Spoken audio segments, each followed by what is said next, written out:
Okay. Hi, my name is Karen McKenzie, and I am the Director of IT at Miss Porter's School.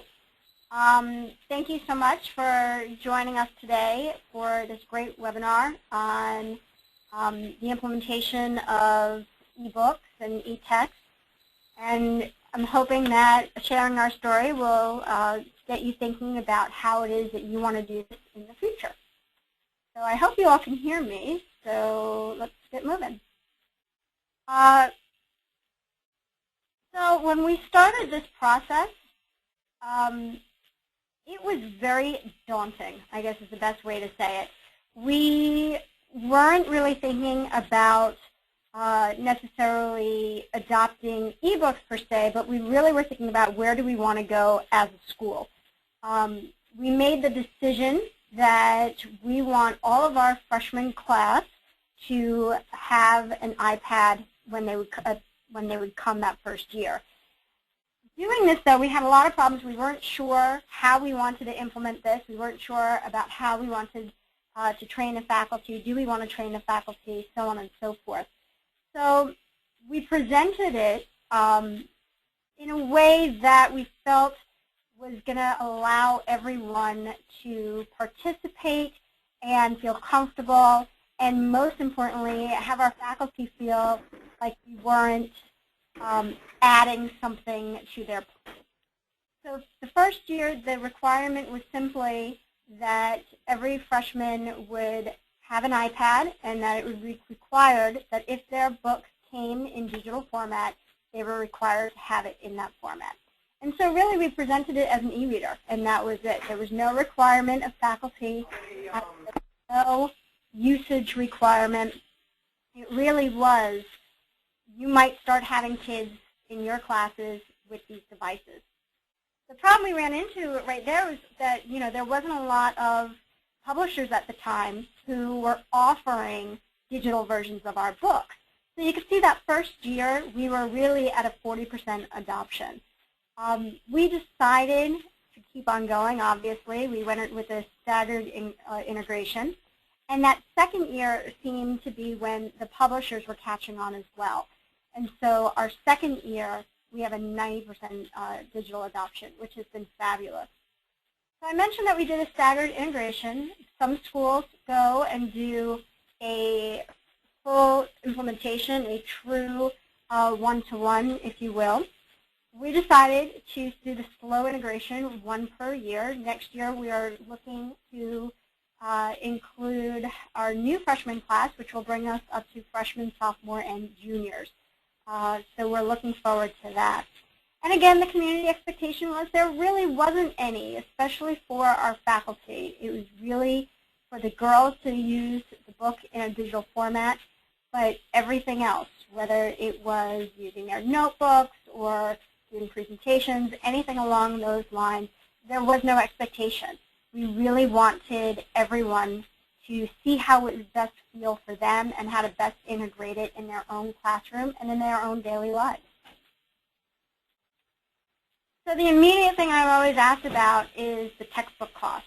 The cost of books is astronomical, and ours were no different than anyone else's. We had our freshman class not only carry around the book bags that had 400 pounds of books in them, but they were very expensive books. If you think about a math textbook or science textbook, we're easily looking in the higher $100 to $200 range. So we were really fortunate that our freshman book cost has really almost been cut in half, just a little over. Or actually just over half, which has been fabulous. Now, the sophomore class is a little bit different, and I will touch upon that in a moment.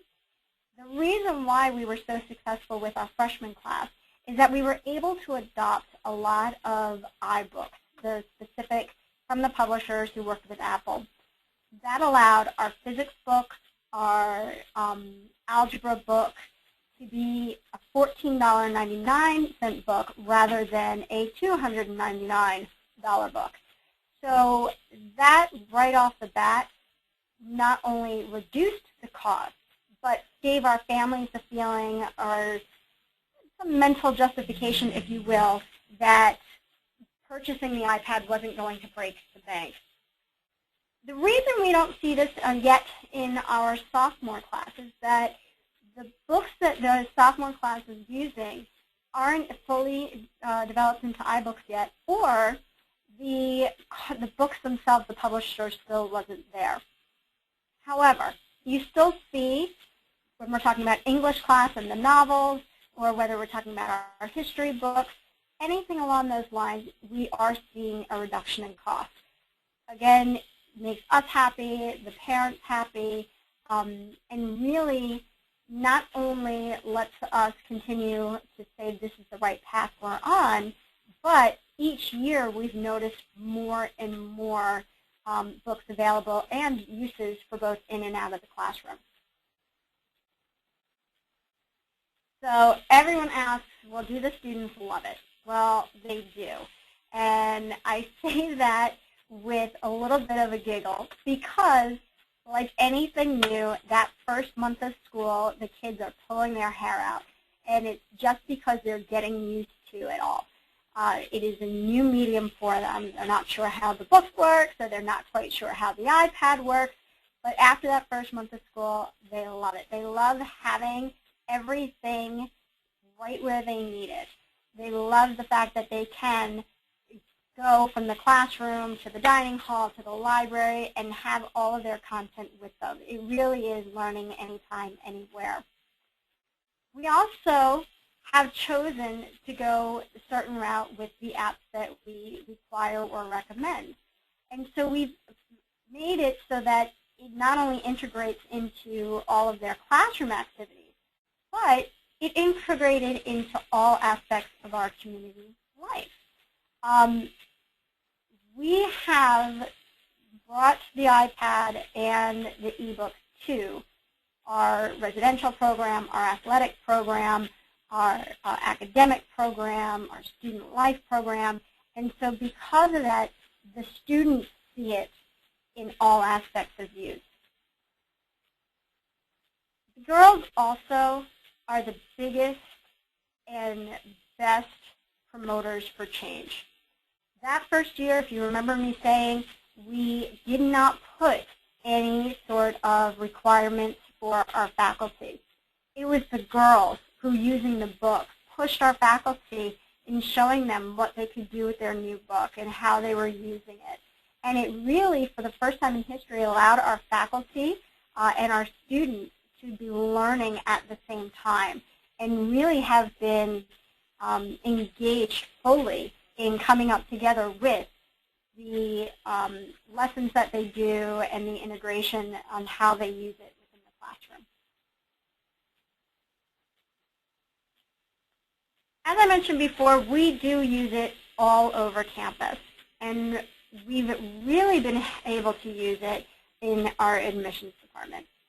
Admissions loves having us go through this program. It not only is an initiative that they can show off to the outside world for our prospective families and our current families, but we've also really used it as a promotional tool in the sense of having our documents and our brochures and things like that all on iTunes U. So it's another area for them for promotion and publication. We also have started that anytime you come to Ms. Porter's and from the initial tour, you're going to see that iPad in use, whether it's filling out the initial documents or the tour guide using it, seeing it in the classroom. So right from the get-go, you will see how we have integrated it, again, into all aspects of life, where it is no longer, ooh, we're talking about an iPad, or, oh, we're looking at an e-text, but rather, you know, we have a student in a classroom who is taking notes and reading a book. And for some, they're looking for this big fireworks and big show, when in reality, it has really become just another tool that we use here on campus. It has also been wonderful for our admissions group when they do travel to be able to have the information and everything that the girls have with them in this one little tool and be able to share that with anyone who is interested in learning about school. Wow, other benefits. Talk about renewed creativity and inspiration. You know, the biggest thing we hear from our faculty all the time is that I would love to be able to change up my classes, or I'd love to be able to do new things, but I don't have the time to learn. Or I just, you know, I've done it this long for so long, and I'm not going to change. When the faculty and the kids start looking at different apps, or they start looking at some of the incredible iBooks that have the interaction, that have video and other media embedded into the book itself, it almost sparks that little piece in our brain to really be creative and to start looking at the world with wonder again. And with that, our faculty and our kids have this renewed, like I said, creativity, inspiration, and love of learning that really has transcended to all aspects of campus. Like I mentioned, we do integrate everywhere. It is not uncommon to see an iPad out on the playing field or within the dorms. We also have started creating our own iBooks where we can hand out guides, how-tos, information for, again, for perspective. But we have teachers who are starting to create their own content and students who are starting to create their own content. So we're really excited about how we are moving forward. Because we're able to create our own content and we'll be able to, through ClassBook, distribute our content and really work together as a partnership, we have a lot of flexibility. We as the creators, or in ClassBook as our vendor, we're able to work together and really think about how we want to continue to further integrate this incredible technology in our classrooms, in our environment, and how best to make it easiest for our families to purchase their books and to find the information that they need, not only at the beginning of school, but as they're getting ready to choose their courses for next year. Wow, things I wish I knew. I'm sure this is really what you're here for today. That year one, I was essentially by myself in promoting what books to use, finding out how to point everyone in the right direction. You know, it's hard enough to do price comparison on your own. Just thinking about, do I want to go to Amazon or Barnes & Noble, or do I want to go to No, or I find it over at CourseSmart, or do I do the iBook? In addition to that, you're looking at different editions. When you think, oh, how hard could it be to find Hamlet in a digital copy? Well, there are several versions and editions. And when we're dealing with an English class, for any English teachers out there, you know you want to have a certain edition or publisher for that book. Trying to communicate that to families, not only in a new technology, but to 300, 400, however many students and families you have, is an overwhelming task. I can't tell you how much we had problems with trying to figure out, did I send the right link? Did the kids download the right book? Forget about international students, because international students, we didn't know that they couldn't have an international Apple ID, that they need to be shopping in the U.S. Amazon store or the U.S. iBook store. Printing. Printing is huge. As much as I would love to say that we are completely green and fully electronic, people still want to print. And at that time, again, there was no good printing solution for what they were creating and using on the iPad, and how to get that out of there. How do we, highlight a book, but I still want to physically have it, or hand in something. It was just such a nightmare that it really, the frustration level was at an all-time high, not only for me, but also for the parents. The great thing about it was year two was a night and day difference. We figured out and we learned that we cannot do this alone, and that we were extremely fortunate to partner with someone like ClassBook, because they took the book and app distribution and just made it so easy that I went from last year having a ton of phone calls from parents who were confused or kids who couldn't figure out how to do things, to this year just a handful of, I got the wrong book because I switched classes, or I couldn't get my book in time because my iPad just came in. It was just a night and day difference that I think in reality it really saved our entire implementation. So as I mentioned earlier, we do have some changes coming up for next year. It's going to be our first year with our junior class. Now, if you keep in mind, these girls in the junior class next year, it will be their third year with the iPad in the classroom and with using electronic text. And each year they are groundbreakers because we are constantly looking to make sure that their books are in that format. How do we use it for those classes? Whereas the incoming freshmen next year, we are now all pros and we can get them going from day one. But that junior class and next year and the year after with the senior class, it will still be that learning curve. We also, as I mentioned, are creating more and more content. I have many teachers now who are interested in making their own books, who are creating their own primary sources. And we have been starting to use iTunes View and creating entire coursework and really moving towards content creation and not just absorption. And then last but not least, to make my life even more easier, ClassBook has developed an app that I am very excited about. And so,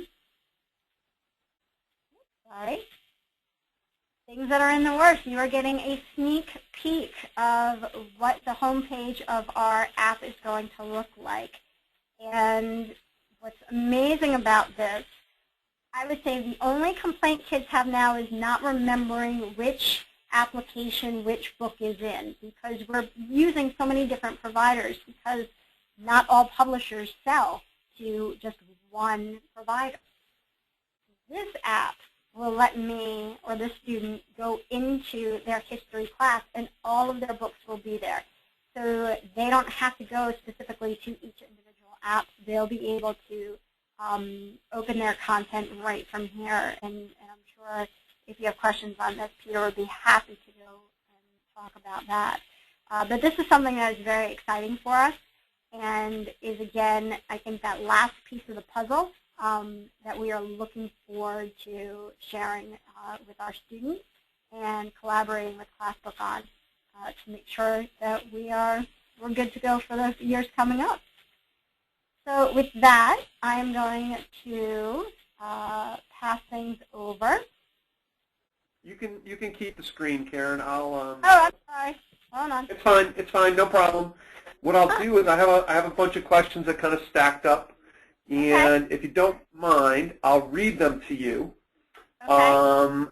And you can either figure them out, or we'll try and figure them out together, or whatever. So, the first question we had was: are these student-owned iPads? What size were the iPads? And storage issues for 9th grade iBooks? Absolutely. We basically are a BYOD. Let me get this over to someplace, sorry. They are student-owned iPads. The girls are, like I said, they are required to have them. We don't provide. But, again, as we start thinking about the overall cost of what the books were, and I'm sorry, I'm making a mess of this. As we start talking about the total cost, it balanced out that the cost of the iPad was essentially a wash. When there are other schools that have done, as I mentioned, a one-to-one, where they'll tie it into the cost of tuition, or it will just I've seen tied in tuition, I've seen as the technology fee, and I've seen some schools who just hand them out. We unfortunately are not that school. In regards to what type of iPad, that first year we required the iPad 2. We were very fortunate that it came out just before the beginning of school. We required at least the iPad 2 or higher for the mirroring capability. So if they have a presentation on their iPad, they can hook it up to the classroom projector or Apple TV. We originally, in our first year, recommended the 16 gig version. However, for next year, I'm recommending the 32. And the reason for that is the size of the ebook. Each one, depending on the publisher and the app that it's used, can range in very small in size all the way up to 4 gigs in size. I would say that the science textbooks tend to be the meatiest with video and interaction and all of that stuff, whereas a novel essentially is really a glorified PDF when it comes to size. So we'll see how that goes in the years coming, but for right now I am recommending the 32 for next year. Thanks, Karen. And Karen, just to be clear, it's a bring your own device, but as long as the device is an iPad, correct? Correct. At this point in our school, we are iPad. We very specifically, though, have chosen to say that we are a device-required school and not an iPad-required school. We were very methodical in that thought because we know that the iPad is the thing right now, and we don't want to lock ourselves just into that. However, as things are starting to come out now, things like Microsoft Surface or some of the other smaller laptops and other devices, one of the things we really do like about the iPad is you really can only work at one dedicated time in one app. While that becomes a little cumbersome for, say, certain things, there are workarounds around, there are workarounds to it, or you just kind of change a little bit on how you do things. But in regards to classroom management, engagement in topic, and ease of use, we have at this point absolutely have decided that the iPad is the way that we're going to go and continue to go for the years to come. Okay, great. Thanks, Karen. Next question was, hold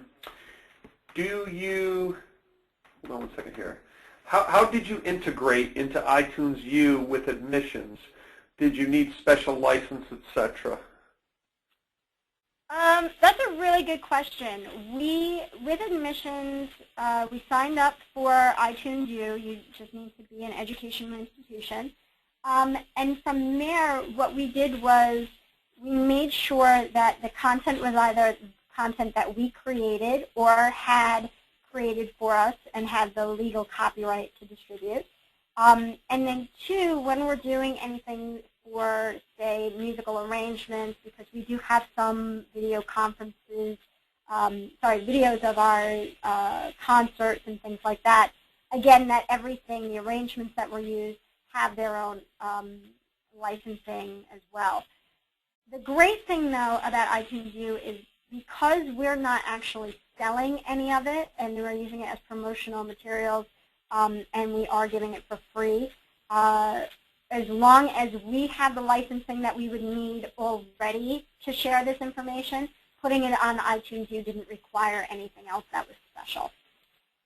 With our teachers who are creating books, it's the same way. If you're familiar with iTunes U, you don't have to publicly publish a class.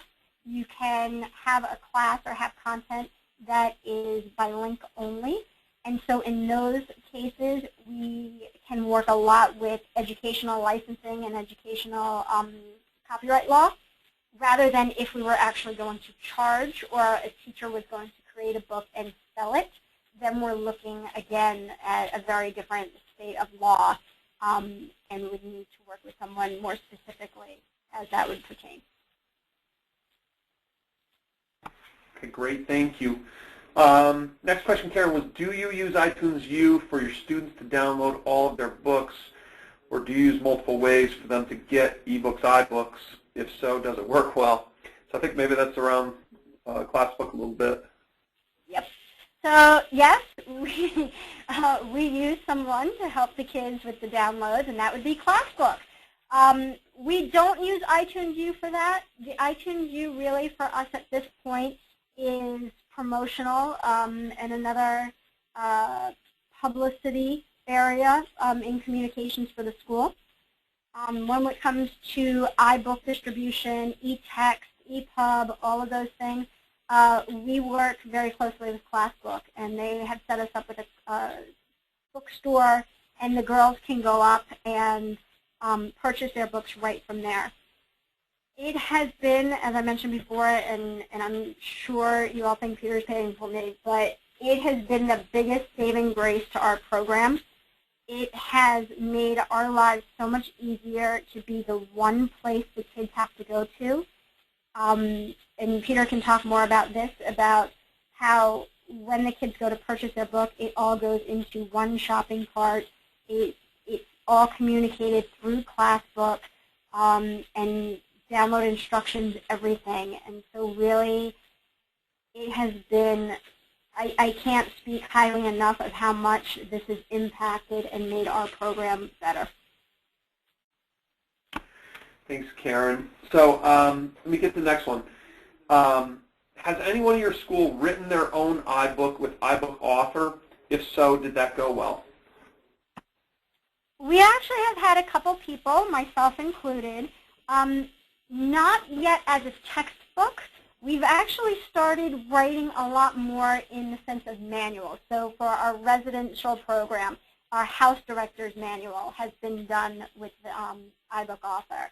I personally have written two, one for a faculty tech guide. So any new faculty coming in is going to be overwhelmed with enough things, let alone all the tech that we use here at Porter's. So I've created a handbook and a how-to book for that. We've also created a similar book for the tech stuff for all of the girls. We have another teacher who is in the process of creating her own book for a class that she teaches on Nazi Germany.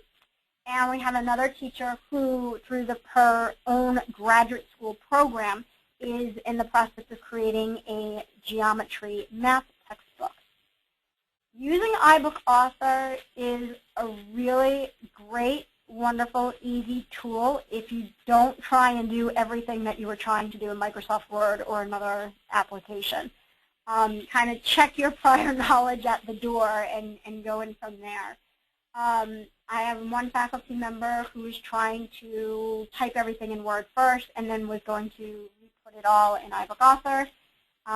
She very quickly learned that if you just stick with iBook Author from start to finish, it really is intuitive enough that you can do some really interesting and great things and not feel like you're over your head or that you wouldn't be able to accomplish a really nicely polished multimedia type book. Great. Thank you, Karen. Next question is your school a traditional school? My school a traditional school. Outside of the iPad integration, I would say our school is a traditional school. We are a traditional liberal arts education school, prep school. We are 9 through 12, all girls, approximately 300 to 320 kids. All of our kids have pretty traditional graduation requirements, you know, for physics, math, English, history. Our classrooms, again, pretty typical. Our English and history classrooms are more like conference tables, where our math and science, you know, science labs and math classrooms have regular desks. I would say, other than, you know, if you are a private school and have multiple buildings, I think then you would pretty much be like us in many, many ways. We are not I would say, let me put it this way, this would be our first foray into anything that was non-traditional. And the first time I would say that we really stuck our neck out there and something that would be considered, especially at the time, cutting edge. But everything else, I would say we are a pretty typical school. Thank you. Hey, Karen, I don't know if you answered this yet, but I had a couple questions. How did you fix your printing problem? Okay. So our printing problem, I told everyone to stop printing. No, I wish. Basically, we ended up finding a printer that if you'd like more information, it's a Xerox printer that allows us to do some cloud printing with a print server. Kids then create their documents and they attach their document into an email and email it to our printer, our print server. Immediately afterwards, the kids get a confirmation code. We have 5 of these printers on campus, and so once the student has that confirmation code, they can go to any one of those 5 in any of their locations and type in their confirmation code, and the job will print out. It did take me a solid year to really think about it and think about how I wanted it to look not only now in the future, but also how do we save paper waste. I'm sure that you all have a printer somewhere that has a stack of used paper next to it, or you've had students who go ahead and print and their job is actually coming out 2 buildings down. That was something else that I really wanted to get a handle on, not just printing from the iPad, but just printing in general. And so I worked with a company that pointed me in the direction of Xerox, and so far, knock on wood, it's been a good transition. And at least from a school ownership standpoint, it's been nothing really for me to manage, and again, the girls have taken to it pretty easily. Great. That's great. Hey, Karen, next question was, you said you started with the freshman class. Did the rest of the classes use traditional books during that year and only freshmen had the eTextbooks? For the most part, yes. The requirement was for the freshman class. It did allow us, though, to tell the upperclassmen that if they wanted to use an e-book for their class, they could. Although, you know, the kids are like us, that if it's something new and out of their realm, they're a little shy to start it. And so I think they were more than happy to let the freshmen be the guinea pigs. This year, however, I would say that there are a fair amount of kids in the junior and senior class who are starting to bring their own iPads or using their laptops starting to use digital versions of the book. Prior to us implementing this, we are a physics-first school, and our physics textbook was on a CD-ROM for a couple years prior to the iPad implementation. Because of that, those particular teachers were familiar with having an e-book, if you will. So those kids who had already taken that class, if they were upperclassmen, weren't really freaked out about having one, but they weren't all running to go and get their e-books. Now I would say the end of this year, we definitely have a lot more upperclassmen using them, and next year I would really imagine that we'll have most of the senior class using them in addition to the required freshmen, sophomore, and junior. But there was no requirement for them to use it, and a majority of them still use traditional books. Great. Hey, Karen, this is a question, but I'm going to phrase it a little differently. The question was, what if a school allows students to use different devices? Some might have a Kindle Fire, some an iPad, some a Nook, some a laptop. What would you say to that? I'll answer it 2 ways. If other schools allow that versus if Porter's was to allow that. Porter's, we don't allow it. we have the recommendation that the device we are requiring is the iPad for several reasons. One, the biggest part of it is for the sanity of our teachers and for the sanity of our kids. Also, a very small but huge difference, pagination. And the reason for this is when you have 10, 15, 20 kids in a classroom and they all have different types of devices, it's really hard for our teachers to feel like they can manage what's going on in the classroom as well. And they themselves might not be familiar with all of those different types of devices. By limiting it just to the one, the teachers themselves feel like they can do some basic troubleshooting because they themselves have the device and are familiar with it, but they also know that all the other kids in their class have the same device. That leads into the pagination piece. Because everyone has the same device, everyone not only is going to be reading from the same edition, but the teacher can very easily say, turn to page so-and-so, and all the kids will have that location to go to. And you'll notice I'll say page and location because the different devices and the different e-readers use different terminology. And because of that, if you have a kid with a Kindle book on a Kindle versus a book that's on an iPad or an iBook, that pagination is going to be different, that you're wasting class time trying to make sure everybody's on the same page. So for us, personally, it is the iPad. We have had contact with other schools that are looking at having different devices, leaving it up to the kids. More power to you. It's just not anything that we really wanted to deal with here, and one less headache for us in not only the classroom management, but getting this to a point where we feel like we're successful. Okay, great. Hey, next one, Karen, is do eTextbooks integrate well with an LMS? And they said like Haiku. They do to a certain extent. I would say it depends on what it is that you want to do. The LMS we use is Podium, which is part of Whipple Hill, although we are also part of Online School for Girls. They are Haiku. You know, for the most part, our teachers are not in a place yet where they're using an LMS to really house everything. It really is a calendar and an assignment location.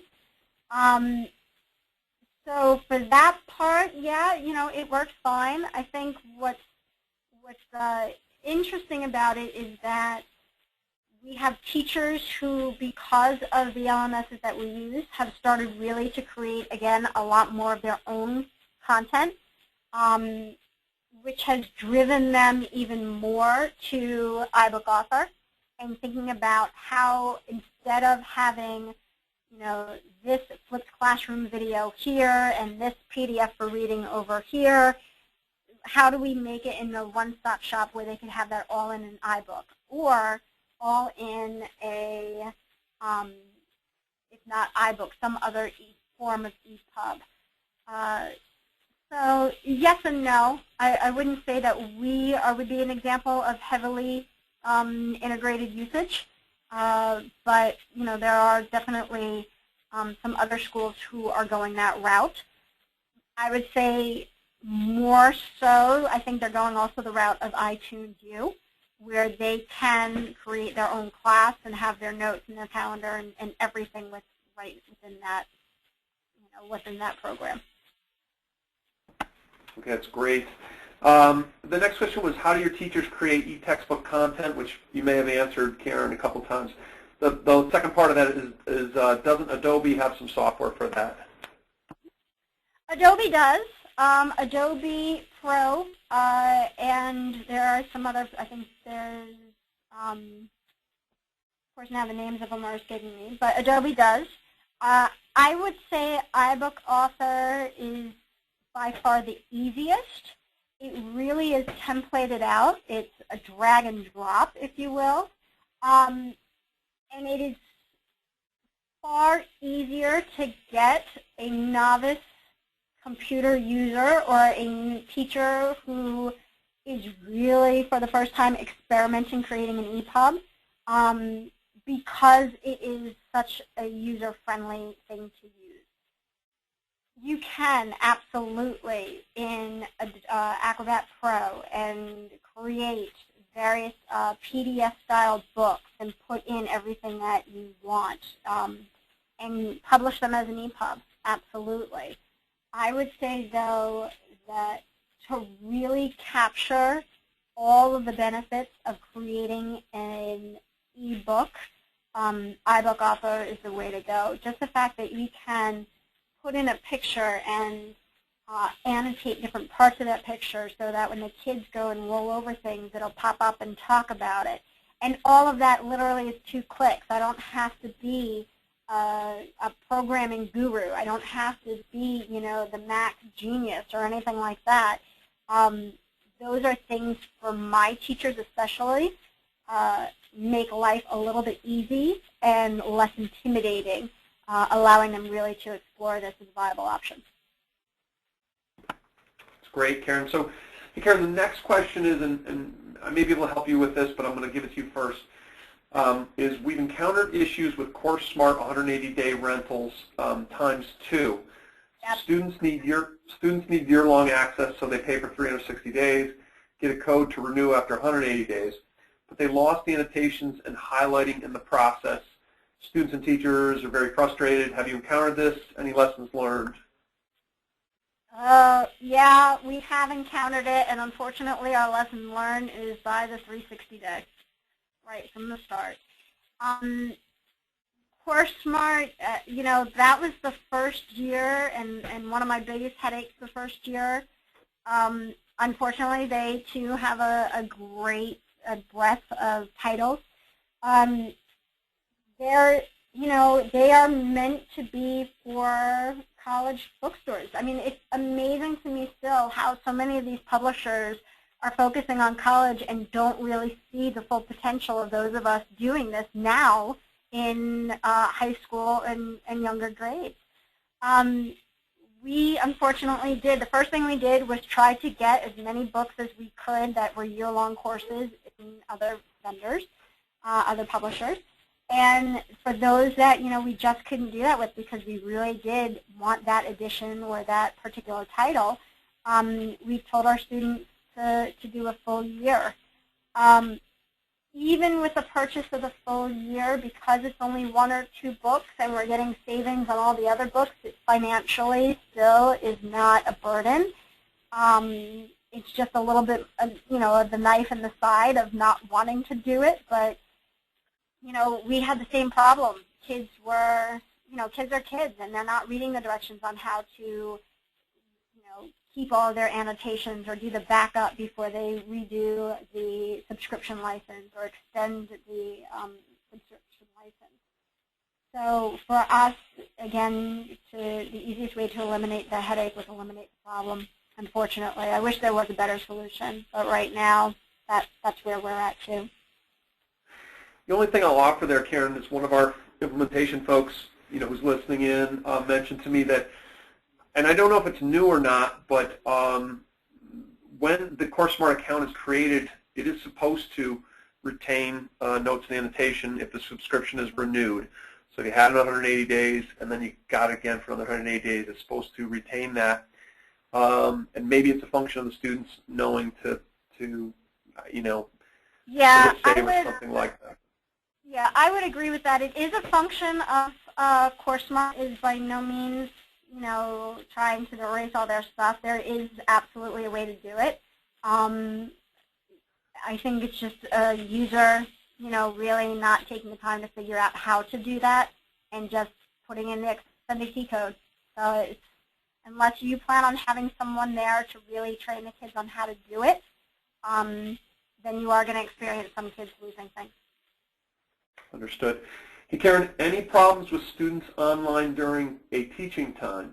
And how do you manage internet, game app use, etc.? That's a really good question. You know, it's funny.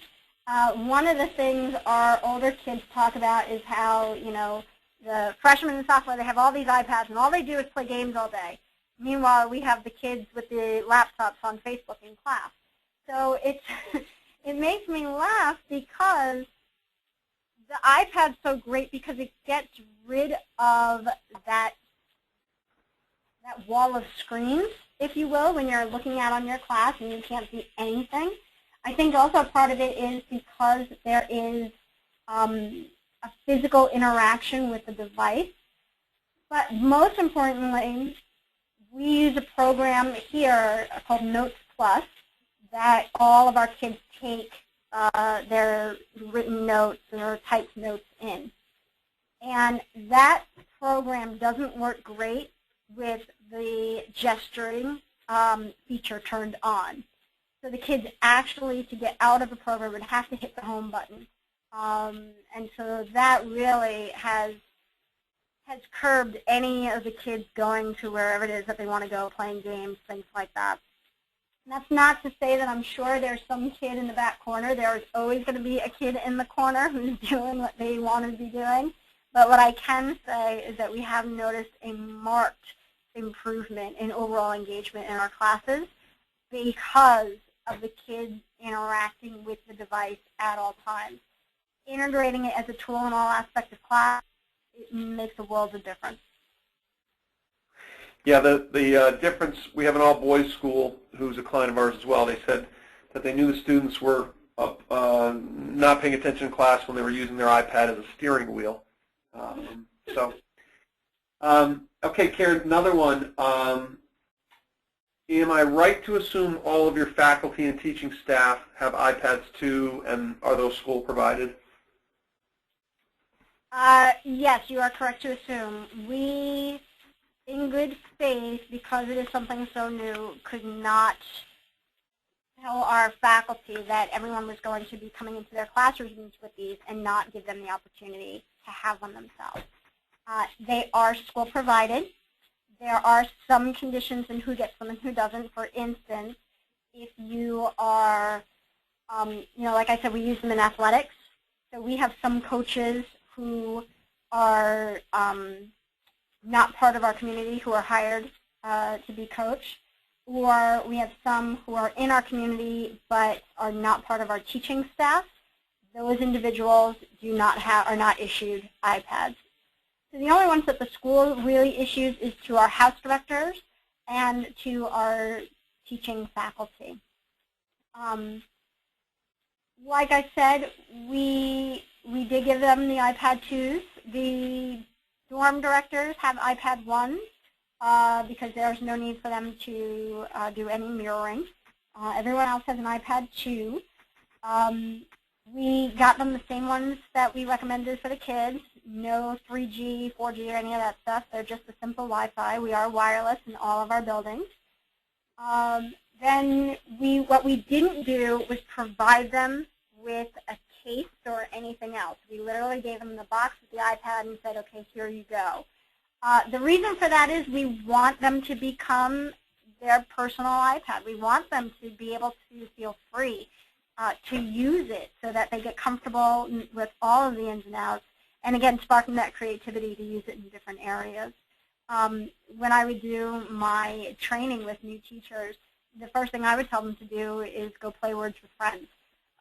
Any sort of Scrabble type game, because they physically have to do everything on that iPad, whether it's dragging or pushing or pinching or all of those gestures that you do. They learn all of them, and they're playing a game, and so it's non-threatening. But we are fortunate enough to provide them to our teachers. Here's a good one, Karen. Did your teachers have to change books, or was ClassBook able to find you eBooks for all your textbooks? Maybe you can talk about the process of finding books. A great question. We did not have to change a lot of our books the second year. How's that? Is that fair? The first year we did, but again, we were doing it on our own. So we had some teachers who were out, browsing Amazon, trying to find some books on their own. That is a complete night and day scenario when we partner with ClassBook. With ClassBook, we were able to give them all of our book adoption list, and they were able to go through and find the books that would readily transfer to E, and then help us if there was a title that was not available, and help us in the sense of, you know, helping us find a comparable e-edition or working with our teachers in any way that they can to make the decision, do we stay with a print, do we stay with this, so on and so forth. It has been night and day. We are very fortunate also that once we got past that first year where they realized the Apple iBook version for physics, or, you know, the e-book version of Hamlet was not the end of civilization as we know it, they were far more likely to be flexible for those individual teachers where we might not have been able to find a direct match. But ClassBook was huge in that for us. Karen, maybe you can talk a little bit about the teacher part of it, because there's, you know, it's a personal issue to them. It's the book they use in class, whether it's digital or printed. You know, can you talk about the work that your teachers did in, you know, in adopting? Sure. You know, our teachers are like any other teacher out there. When they have used a book that they love and have all of their lessons planned and materials created, it takes a lot to get them to switch a book. One of the things, again, I think that was so important for us was initially to tell the teachers that, you know, we're not looking to change your world.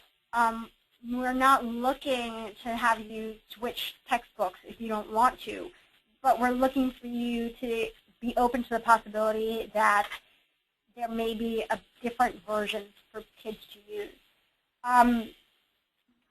What was really interesting about it was, you know, the teachers would look at various titles, and I have a fund for iTunes, so I can purchase titles for them, and we can do this with ClassBook as well, for them to test out and for them to get used to and start thinking about it.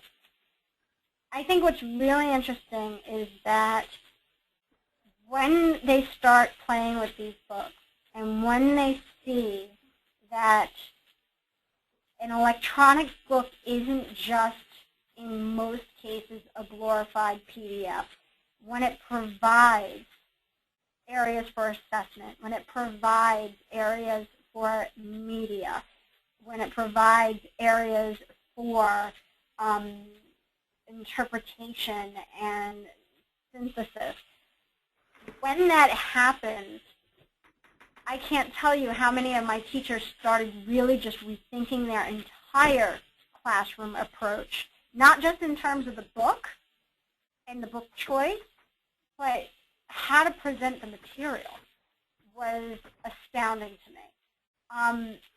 Because of that, I think even more so now as we move forward, and I'll be talking with ClassBook about this as well, our teachers are almost now the opposite, saying, okay, well, this book is great, but is there a better one out there? Like, which one has more stuff? Which one has more that I can integrate? And then you talk about, oh my goodness, when you talk about companies like Inkling, who you can purchase and build individual chapters, or other companies out there that, you know, will really let you construct your own book, or iBook Author, where you can create your own book.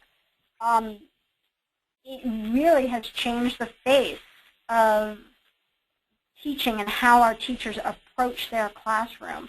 And in some instances also, you know, work with their kids in coming up with course material. I have another class here, Intro to Computer Science, where the teachers are having the kids create sections and chapters of the book they'll use for next year, which not only helps the kids learn and better synthesize the information that they're getting, but it's also, again, the lesson learned of creating material and publishing material and what that process actually looks like. Okay, great. Hey, Karen, two things. Do the eTextbooks come with some legal restriction that disables printing, and has the iPad actually reduced printing or not? I think the iPad has reduced some printing. You're always going to get those die-hard printing kids who just have to have that paper copy, or the teacher who has to grade on a paper copy. But I would say that it definitely has reduced. I think also reducing the number of printers, as I mentioned before, we have those 5 now. That has helped. It's created an environment where the kids are doing much more meaningful printing than in the past. There are some restrictions in the sense of, and each book and each publisher is different in regards to capturing information from the book itself. It is definitely not a traditional book and publisher relationship in the sense of, you know, for the iBooks, for example, you're not getting a teacher edition with it, right? Which for my math teachers drove them completely bonkers in the beginning. But as they got to learn and use the book in different ways, they realized that it's not necessary anymore. And they've chosen to go with other supplements and really, again, like I said, re-envision their classroom. When it comes to using pictures or text or all the traditional things that you would, you know, photocopy and give out to the kids, most of the companies have within their technology either restricted on how that's used, and so I can't really give specifics on that, but again, unless you see it, it's hard to envision. The whole process kind of is different now in that sense. I hope that answered that question.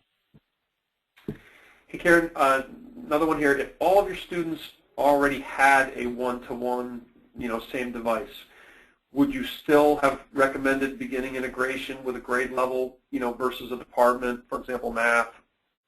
Right. Wow, that's a really good question. I would say that there is a really large part of me that would have still gone the integration route. I don't know if I would, like friends of mine, done a full school deployment. It is such a large undertaking in my mind to do a full school deployment that for us the only real way to do it was an integrated approach. You know, there are so many other things for you to think about. Not only are we talking about iBook and what device, but you also have a lot of network implementations. You need to make sure that your wireless is not necessarily new, but can handle this type of traffic, that your network, your bandwidth, those sort of things. For us, it was really nice just having to worry about one class at a time for those reasons. Because, you know, there is nothing worse or nothing that will sink an initiative quicker if things don't work right the first time. And so for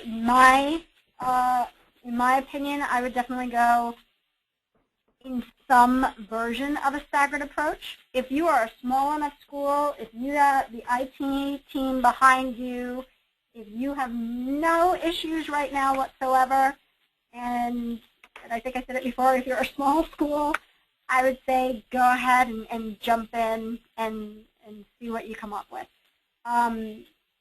If you are still kind of like what we are, God, I hope our network supports it. God, I hope our kids are interested in it and all of those type of questions. Save the sanity for yourself and for your IT people, and I would strongly recommend a staggered approach at that point. That's great. Let's see here. Do the teachers use the iPads to take attendance, enter grades, etc.? Absolutely. Absolutely. They do. It is tied for us into our LMS. As I mentioned before, we are a Whipple Hill Podium school. So our teachers take attendance right there at the beginning of class. We also use it for taking attendance for sports, for dorm residential. I've mentioned that before. Many schools like ours have a residential program where the kids get checks based on their the status of their room, or if they've checked out and have their permission. We used to give a huge binder to whoever was on duty. Now we just share a file that everyone can just use right on their iPad. So it has been, in some instances, really helpful because they can do all of that right from there. So yes, absolutely. We have faculty doing attendance and grades and everything. Okay, great. Hey, Karen, just a couple comments. I had one person say thanks. I'm using iBook Author right now for my new textbook, and we will use it next year. Helpful tips.